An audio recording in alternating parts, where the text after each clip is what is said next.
కేఎస్పీపీ presents YouTube channel చూస్తున్న ప్రేక్షకులకు నమస్కారం. ఇప్పుడు మనం రుద్రవీణ చిత్రంలో నమ్మకు నమ్మకు ఈ రేయిని అనే పాట తాలూకు స్వరాలు చూస్తున్నాం. ఇప్పటికీ మనం 2 భాగాలు కంప్లీట్ చేసుకున్నాం. ఇది 3వ భాగం. ఈ భాగంలో అంటే మీకు ఈ పాటని నేను డి షార్ప్ శృతిలో చెప్తున్నాను. గతిభేదం స్వరాలతోటే మీకు నేను ఈ పాటను చెప్తున్నాను. నేను మీకు స్వరస్థానాలు కూడా నేను ఇచ్చాను, గతిభేద స్వరస్థానాలు ఇచ్చాను. కాబట్టి ఇప్పుడు మనం 3వ పాటలో 1వ చరణాన్ని కంటిన్యూయేషన్ చేస్తున్నాం. 1వ చరణాన్ని రెండు లైన్లు చెప్పుకున్నాం మొదటి చరణంలోనే. అదే 1వ చరణం మళ్ళీ ఇప్పుడు ఈ భాగంలో కంటిన్యూయేషన్గా చెప్పుకుంటున్నాము. అయితే ఆకాశం తాకే ఏ మేడకైనా అది ఇప్పుడు మీకు చెప్పడానికి ప్రయత్నం చేస్తాను నేను. ఆకాశం తాకే దశదరిని ఆకాశం రీ రే సరి నుండి సాలపు స్లైడ్ తాకే. మీరు నన్ను కొంతమంది అడుగుతున్నారు, మీరు అంత మధురంగా ఎలా పాడుతున్నారు అని అడుగుతున్నారు. అయితే మనం మధురంగా పాడడానికి దాని వెనకాల కొంచెం కష్టం ఉంటుందండి. దాన్ని మనం సాధన అనేది చాలా ఇంపార్టెంట్. సాధన చేశారనుకోండి ఆటోమేటిక్గా మీకే దానికి అలవాటు పడిపోతారు. అలవాటు పడిపోయిన తర్వాత మీరు సింపుల్గా వాయించమంటే మీ వల్ల కాదు, మీరు వాయించలేరు. ఎందుకంటే మీకు ఆల్రెడీ ఆ రుచి అనేది మీరు జీర్ణించుకున్నారు కాబట్టి ఆ రుచిలోంచి బయటికి రాలేరు. ఎలా అంటే ఇప్పుడు ఏ మేడకైనా అది గమ్మకం. అది మీరు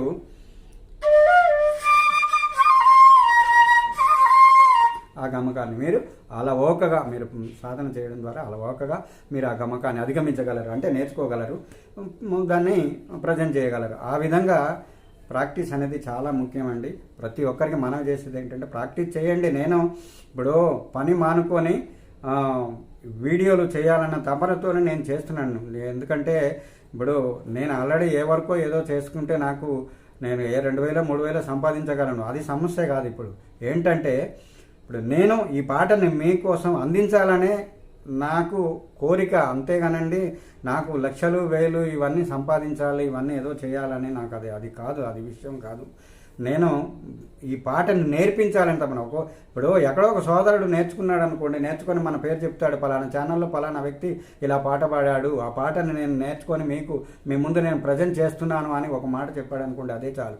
అదే లక్షల కోట్ల విలువతో సమానం. అంతేగానండి ఈ లక్షల కోట్లు ఎందుకు పనిచేయవు, దేనికి పనికిరావండి. ఎందుకంటే బాగా ఆకలేసినప్పుడు 500 రూపాయల నోటు ఉందండి అంటే నేను వర్క్కి వెళ్ళిన విషయం చెప్తున్నాను. నేను ఎక్కడో వర్క్ చేస్తాను ఆర్టిస్ట్గా, ఏదో బోర్డు రాయడానికి వెళ్తాను, 500 రూపాయల నోటు జోబులో ఉంది, బాగా ఆకలిస్తుంది. ఏం చేస్తామంటే దాన్ని నవ్వుకొని మింగుతామా? దాన్ని ఏం చేస్తాం? దాని చిల్లర కోసం ఒక 20 కోట్లు తిరగాలి. నడవడానికి ఓపిక ఉండదు. అది రాసి మనం వేరే లోకంలో ఉంటాము. నడవడానికే ఓపిక ఉండదు మనకు. దాన్ని పట్టుకొని ఏం చేస్తాం? నవ్వులుతామండి. అదే ₹1 ₹2 ఉన్నాయనుకోండి, మంచినీళ్ళు తాగొచ్చు. ఒక ₹5 ఉన్నాయనుకోండి, బోండానో గిండానో ఏదో ఒకటి తినొచ్చు. ఒక ₹20 ఉన్నాయనుకోండి, అలా తినొచ్చు. దాని ద్వారా మనం ఆకలి తీర్చుకోగలుగుతున్నాం. అంతేగానండి అది సమస్య కాదు. ఒకవేళ ఇది నేను ఇట్లా మాట్లాడినందుకు ఒకవేళ తప్పైతే క్షమించండి. అయితే ఇప్పుడు మనం పాటలోకి వెళ్దాము. అంటే ఆవేదన వచ్చి మాట్లాడాను, అంతేగానండి.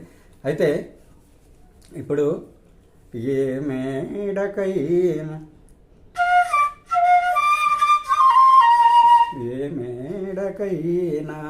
అలా. అయితే ఆధారమే కాయి నేలలో ఆధారమే కా అంటే రేరిసా అని పెట్టాను. ఆడ గమకం ఇవ్వాలి.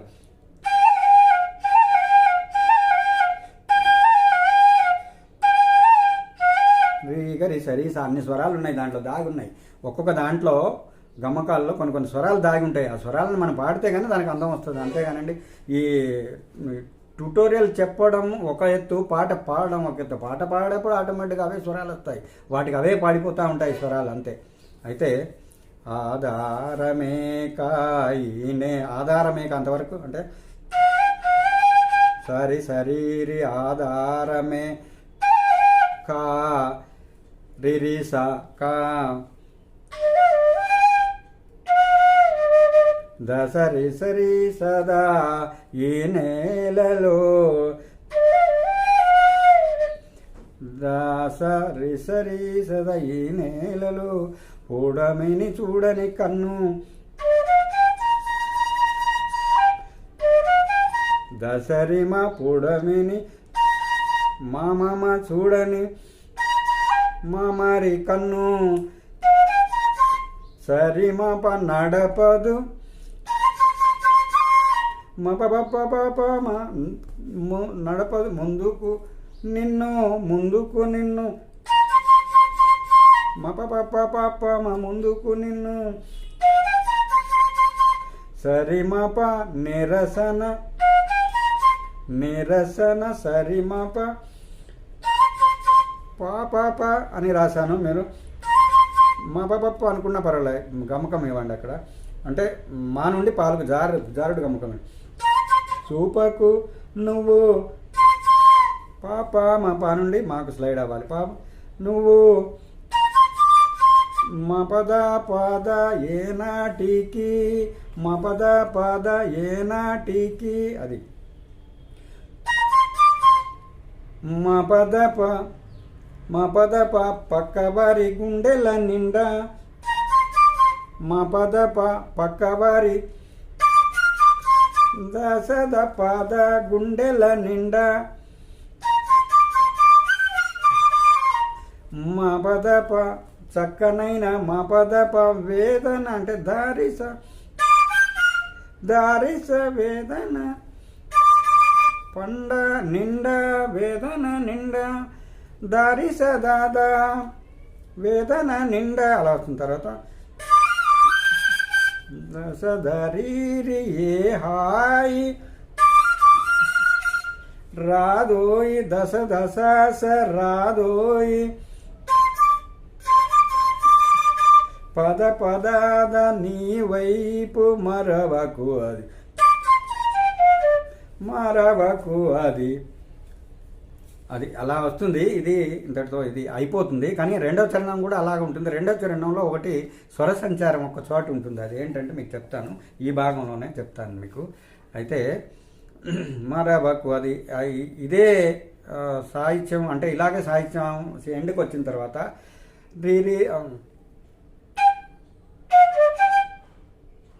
రీ సదరి అంటే ఇది గతిభేదంలో స్వరాలు. అది దాంట్లో ఒరిజినల్ స్వరాలు వేరే ఉంటాయి.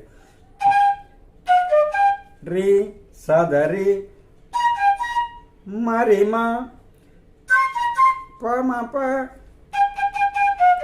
రి సదా రి సదా, తర్వాత రి మారి మమ్మ పమ పప్ప అడిగి, తర్వాత దశ దప మాప మరి పదప మాప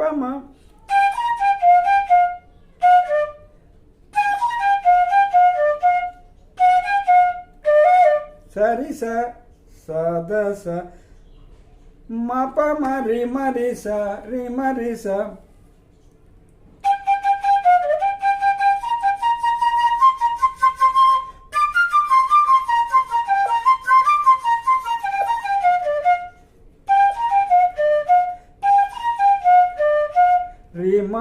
రి సదా అని నేను రి సదా ఒకటే వస్తుందని ఇక్కడ